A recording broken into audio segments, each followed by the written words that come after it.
എല്ലാവർക്കും നമസ്കാരം. ഇന്നത്തെ സത്സംഗത്തിൽ ഇനിയൊരു കഥയാണ്. ആ കഥയെന്ന് പറയുന്നത് നല്ല ആളുകൾ കൂടിച്ചേർന്ന് നല്ല സംസ്കാരവും നല്ല വാക്കും നല്ല പ്രവൃത്തിയും നല്ല ജീവിത രീതിയും ഒക്കെയുള്ള ആളുകൾ കൂടിച്ചേരുന്നിടത്ത് നമ്മളും അതോട് ഒപ്പം ചേരുമ്പം നമ്മളും സൽസ്വഭാവികളും ഗുണശീലമുള്ളവരും ഒക്കെയായി മാറുന്നു എന്നാണ് അർത്ഥം. അതുമായിട്ട് ബന്ധപ്പെട്ട് ഇന്നത്തെ ഈ സത്സംഗത്തിൽ ഒരു കഥ പറയാനാണ്, സത്സംഗത്തിൻ്റെ തന്നെ കഥ പറയാനാണ് ഞാൻ ഉദ്ദേശിക്കുന്നത്. രൗഹിണേയൻ ഒരു കള്ളൻ്റെ മകനായിരുന്നു. ആ കള്ളൻ്റെ മകനായിരുന്നുവെങ്കിലും രൗഹിണേയൻ ഒരു സൽസ്വഭാവിയായിട്ടുള്ള കുട്ടിയായിരുന്നു. പക്ഷേ തൻ്റെ അച്ഛനായിട്ടുള്ള കള്ളന് ഏതൊരു അച്ഛനെയും പോലെ ഒരു ഡോക്ടർക്ക് തൻ്റെ മകൻ ഡോക്ടറാകണമെന്ന് ആഗ്രഹിക്കും, ഒരു ടീച്ചർ തൻ്റെ മകൻ ടീച്ചറാകണമെന്ന് ആഗ്രഹിക്കും.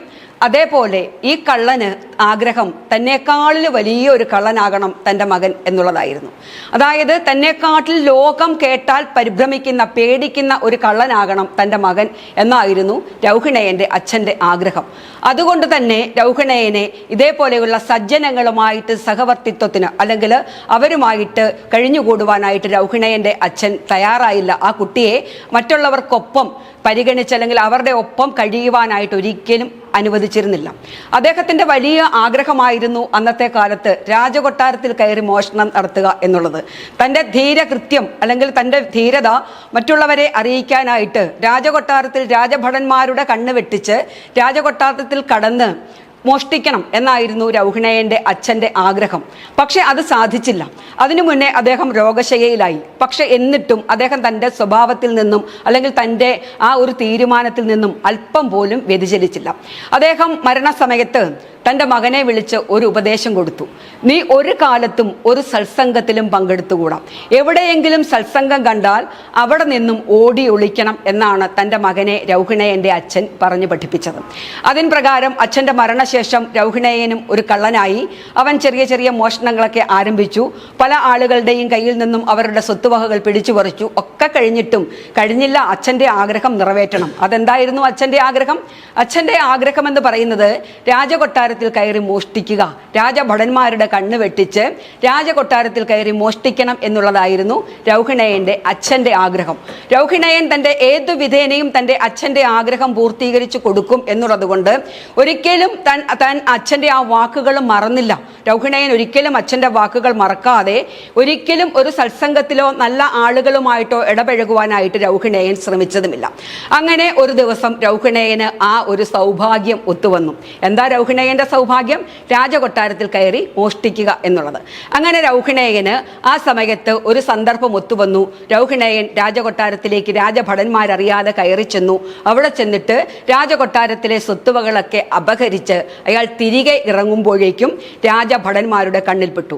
അയാൾ പ്രാണനും കൊണ്ട് ഓടി. താൻ മോഷ്ടിച്ച സ്വത്തുക്കളൊക്കെ ഇങ്ങനെ കയ്യിൽ പിടിച്ചിട്ട് അയാൾ പ്രാണനും കൊണ്ട് ഓടി. പക്ഷേ രാജഭടന്മാർ അദ്ദേഹത്തിൻ്റെ ഒപ്പം പിന്തുടർന്നു. രൗഹിണേയൻ്റെ ഒപ്പം തന്നെ പിന്തുടർന്നു. രൗഹിണേയൻ ഓടി ഓടി ഓടി ഒരു വലിയ മതിലിൻ്റെ അടുത്ത് വന്നു. ഇപ്പം എന്നിട്ട് എന്തു ചെയ്തു രൗഹിണേയൻ? മറ്റൊന്നും എവിടേക്കും പോകാൻ വഴിയില്ല. രൗഹിണേയൻ ഈ മതിൽ ചാടിക്കടന്ന് അപ്പുറത്തേക്ക് ചെല്ലുമ്പം അവിടെ ഒരു സത്സംഗം നടക്കുന്ന സ്ഥലമായിരുന്നു. കുറേ ആളുകൾ ഇരുന്ന് ഒരു ആചാര്യൻ്റെ പ്രഭാഷണം കേൾക്കുന്നു. അവരെല്ലാവരും ഭക്തി ലഹരിയിൽ ഇങ്ങനെ ആറാടിയിരിക്കുന്നു. രൗഹിണേയൻ ആ സ്ഥലത്തേക്ക് എടുത്തു ചാടുമ്പോൾ രൗഹിണേയൻ്റെ ചെവിയിലേക്ക് രണ്ട് കാര്യങ്ങൾ മാത്രം പതിച്ചു. ഒന്ന്, ദേവലോകത്തുള്ളവരുടെ പാദം നിലത്തുറയ്ക്കാറില്ല. മറ്റൊന്ന്, ദേവലോകത്തുള്ളവർ വിയർക്കാറില്ല. ഈ രണ്ട് വാക്കാണ് ആ സമയത്ത് ആചാര്യൻ പറഞ്ഞുകൊണ്ടിരുന്നത്.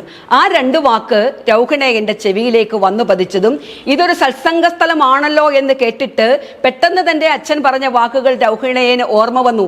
ഒരിക്കലും ഒരു സത്സംഗം നടക്കുന്ന സ്ഥലത്ത് പോകാൻ പാടില്ല. അയാൾ തൻ്റെ ചെവി രണ്ടും ഇനി ഒരു വാക്ക് പോലും താൻ കേട്ടുകൂടാ അല്ലെങ്കിൽ കേൾക്കാൻ പാടില്ല എന്നുള്ളത് കൊണ്ട് ചെവി രണ്ടും പൊത്തിപ്പിടിച്ചുകൊണ്ട് എന്തു വന്നാലും വേണ്ടില്ല, ഇവിടെ നിന്ന് രക്ഷപ്പെടണം എന്നുള്ള ആ ഒരു തീരുമാനത്തിൽ ആ മതിൽ വീണ്ടും എടുത്തു ചാടി ഇയാൾ വന്ന് വീഴുന്നത് രാജഭടന്മാരുടെ മുമ്പിലേക്ക് തന്നെ ആയിരുന്നു.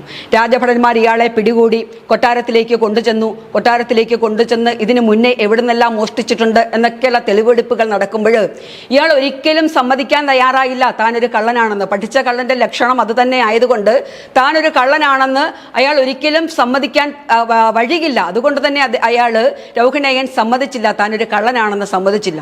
ഒടുവിൽ എന്തു ചെയ്തു? രാജഭടന്മാര് കുറച്ച് ഒരു അല്പം പാനീയം ഇയാൾക്ക് കുടിക്കുവാനായിട്ട് കൊടുത്തു.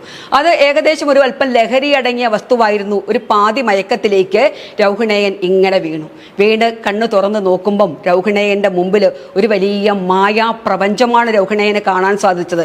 ദിവ്യ വസ്ത്രങ്ങളൊക്കെ ഇട്ട ഒരുപാട് ആളുകൾ ഇരിക്കുന്നു സിംഹാസനത്തിൽ. അതേപോലെ തന്നെ ദിവ്യ വസ്ത്രങ്ങൾ ഇട്ട ഒരാളിരിക്കുന്നു. അപ്പൊ അവിടെ നിന്നും ഭടന്മാര് ഇങ്ങനെ പറഞ്ഞു, രൗഹിണേയ, നീ മരിച്ചു പോയിരിക്കുന്നു, നീ ദേവലോകത്ത് എത്തിയിരിക്കുന്നു. ഇനി നിനക്ക് കള്ളമൊന്നും പറയാൻ പാടില്ല. അതുകൊണ്ട് സത്യം പറഞ്ഞുകൊള്ളൂ. ഇവിടെ നീ സത്യം പറഞ്ഞാൽ ഒരു പക്ഷേ നിനക്ക് രക്ഷപ്പെടാം, അല്ലെങ്കിൽ നിനക്ക് കൊടിയ ശിക്ഷകളാണ് നിന്നെ തിരക്കിയിരിക്കുന്നതെന്ന് ഈ നല്ല വസ്ത്രങ്ങളിട്ട ഒരു ഭടൻ പറഞ്ഞു.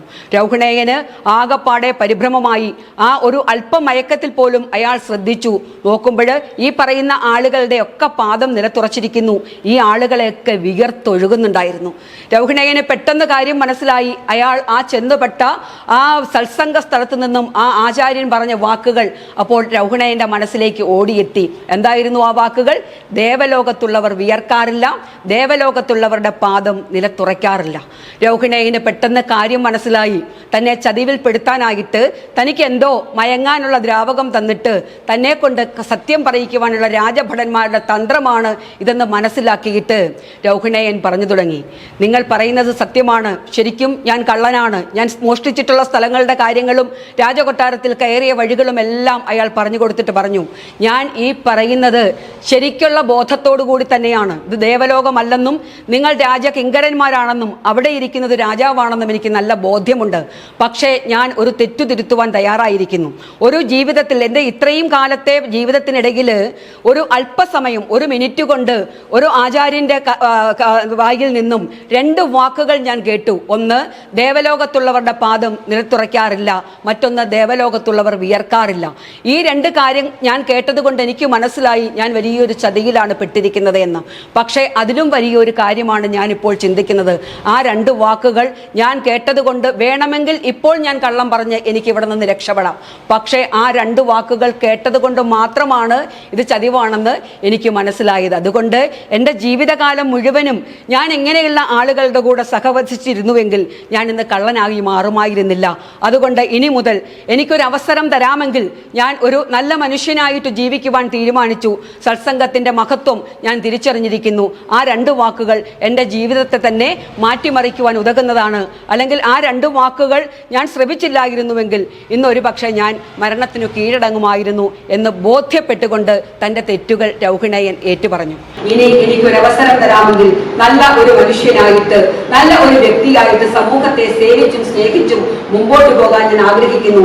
അതുമല്ലെങ്കിൽ ഞാൻ ഇത്രകാലം ചെയ്ത തെറ്റിന്റെയും ശിക്ഷ അനുഭവിക്കാൻ ഞാൻ തയ്യാറാണ് എന്ന് പറഞ്ഞ് തെറ്റേറ്റു പറഞ്ഞ രൗഹിണേയനോട് രാജാവിന് വളരെയധികം അലിവ് തോന്നി. അദ്ദേഹം രൗഹിണേയന് തന്റെ തെറ്റുകളെല്ലാം ക്ഷമിച്ച് മാപ്പ് കൊടുത്ത് ഒരു നല്ല വ്യക്തിയായിട്ട് തീരുവാനായിട്ട് അദ്ദേഹത്തെ അനുവദിച്ചു. നമുക്ക് ഈ കഥയിൽ നിന്നും ഇന്നത്തെ സത്സംഗത്തിൽ നമുക്ക് മനസ്സിലാക്കേണ്ടതായിട്ടുള്ള ഒരു കാര്യം, ഒരു വ്യക്തിക്ക് ഒരു നിമിഷത്തെ സത്സംഗം കൊണ്ട് അയാളുടെ ജീവിതത്തിൽ വലിയ മാറ്റങ്ങൾ വരുവാൻ സാധിക്കുമായിരുന്നുവെങ്കിൽ നമുക്ക് ഓരോരുത്തർക്കും, ഓരോ ആളുകൾക്കും നല്ല നല്ല ആളുകളുടെ കൂടെ കൂട്ടുചേർന്ന് നല്ല നല്ല ആചാര്യന്മാരുടെ പ്രഭാഷണങ്ങൾ കേട്ട് ഇതേപോലെയുള്ള സത്സംഗങ്ങളിൽ പങ്കെടുത്ത് നമ്മുടെ ജീവിതം സുന്ദരമാക്കാം. മറ്റുള്ളവരെ സ്നേഹിക്കാനും സേവിക്കാനും ജാതിമത ചിന്തകൾക്ക് അപ്പുറമായിട്ട് ചിന്തിക്കുവാനും നല്ലൊരു ലോകം വാർത്തെടുക്കുവാനും അതുവഴി കഴിയും. അതുകൊണ്ട് സത്സംഗം നാടിന് ആവശ്യമാണ് എന്ന് പറഞ്ഞുകൊണ്ട് എന്റെ കഥ ഇവിടെ നിർത്തുന്നു. ഹരേ കൃഷ്ണ. സർവം കൃഷ്ണാർപ്പണമസ്തു.